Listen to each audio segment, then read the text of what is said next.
Hello ici, j'espère que tu vas bien. Je te fais une petite vidéo. Ça fait à peu près, ouais, ça fait plus d'une semaine que je suis pas passée dans cet espace parce que j'étais en stage euh, en Normandie chez des collègues et amis. Chez qui je vais pour régler mes gros dossiers. Voilà, tout ce qui est trop gros pour moi ou tout ce qui touche voilà, à mes dossiers que je ne me sens pas en capacité de gérer toute seule parce que on a tous besoin en fait de se faire accompagner parfois pour visiter certains espaces et les accompagnants font pas exception à la règle, loin de là.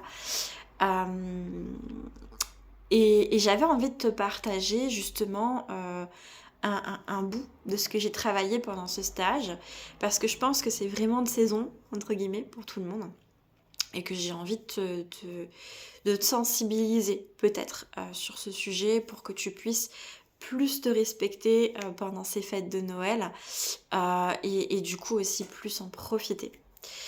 Un des sujets que j'ai travaillé pendant le stage, pour moi, ça a été très fort, les loyautés familiales.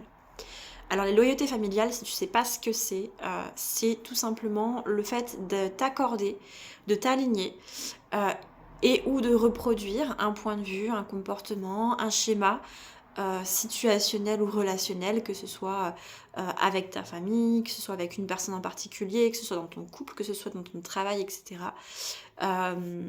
Qui justement appartenait à la base à tes parents ou peut-être même encore aux générations au-dessus en fait et qui prend racine dans ton transgénérationnel. Concrètement, ça pourrait être quoi? Ça pourrait être des loyautés familiales sur le thème de je me tais, j'exprime pas mes émotions.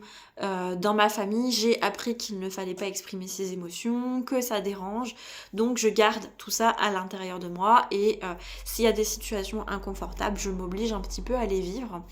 Et voilà, je souffre en silence entre guillemets parce que c'est ce que j'ai appris. Parce que c'est ce que mes parents ont toujours fait, parce que c'est ce que mes grands-parents ont fait également, etc. Ça, c'est une loyauté familiale.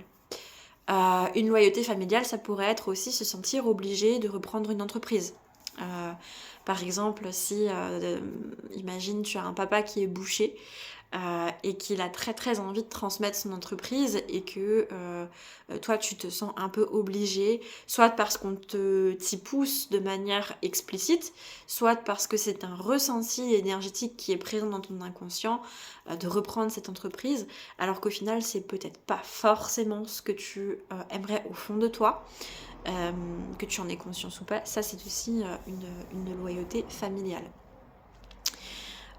Voilà, en gros, une loyauté familiale, c'est quand tu vas aller dans la continuité de quelque chose qui se répète dans ta famille. Voilà, pour le faire simple et qui ne t'appartient pas à l'origine. Voilà, c'est pas quelque chose que tu ferais spontanément s'il n'y avait pas cette loyauté. Et ça, c'est pas forcément toujours facile de s'en rendre compte parce qu'on est tellement habitué, on a tellement vu dans notre cercle familial que c'était comme ça que ça se passait, que ça peut être difficile de s'en détacher. Donc moi j'ai beaucoup travaillé mes loyautés familiales pendant ce stage, notamment par exemple loyauté familiale sur le plan alimentaire. Donc pour moi c'était très intéressant de voir à quel point j'ai pu me déconnecter au niveau de l'alimentation, de ce qui est réellement bon et requis pour mon corps pour adopter la manière de m'alimenter de mon cercle familial finalement. Et arriver à un stade où je constatais que ça ne me convenait pas et pourtant je n'arrivais pas à changer malgré que j'en avais conscience. Voilà, ça c'est par exemple ce sur quoi moi j'ai travaillé. Un exemple. Ah oui, il y en a eu plein d'autres. Pourquoi est-ce que je te parle des loyautés familiales? Tout simplement parce qu'on arrive à l'approche des fêtes de Noël. Et que c'est des périodes où on va généralement pour beaucoup d'entre nous se réunir en famille. Et que il peut y avoir de l'inconfort par rapport à ça. De l'inconfort, soit parce qu'on va se dire que on a toujours été euh, organiser par exemple les fêtes de telle ou telle manière et donc il faut continuer d'organiser les fêtes de telle et telle manière.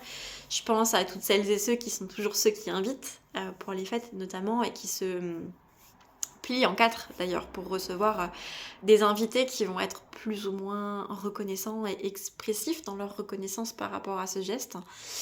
Ça peut être aussi les conflits de famille qui reviennent de manière récurrente.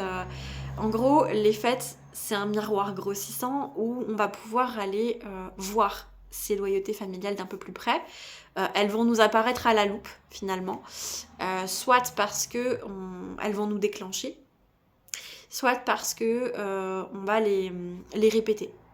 Donc mon invitation en fait pour ces fêtes, c'est justement à vous poser la question s'il y a déjà avant même d'y être, il y a des choses qui vous déclenchent, il y a des appréhensions, c'est de vous poser la question, ok, est-ce que là, je suis pas en train de répéter un truc qui serait à mes parents, à mes oncles, à mes cousins, à mes grands-parents. Et est-ce que ça me convient réellement à moi, en fait, de faire comme ça, de m'organiser de cette manière, de toujours recevoir, par exemple, est-ce que parce que moi j'ai une grande maison et que c'est pas forcément le cas des autres personnes, est-ce que c'est vraiment juste pour moi, est-ce que ça me convient? Voilà, c'est une première question que j'ai un peu envie de t'inviter à te poser. Après, c'est la deuxième question, c'est si ça te fait réagir, si ça te déclenche, c'est comment est-ce que tu peux faire pour aller voir en toi ce déclencheur et pouvoir aller peut-être le désamorcer avant d'arriver à ces repas de famille, d'arriver à toutes ces festivités, pour que, eh ben, si tonton Jean-Bastien, qui ramène toujours les mêmes sujets très lourds sur la table à Noël et que ça crée de la crispation, du conflit, etc., comment est-ce que toi tu peux faire pour ne pas le subir et en même temps peut-être désamorcer des situations un peu délicates. Alors après, comment tu vas gérer ça, c'est vraiment personnel. Il y a des personnes pour qui l'enjeu ça va être d'apprendre à poser leurs limites.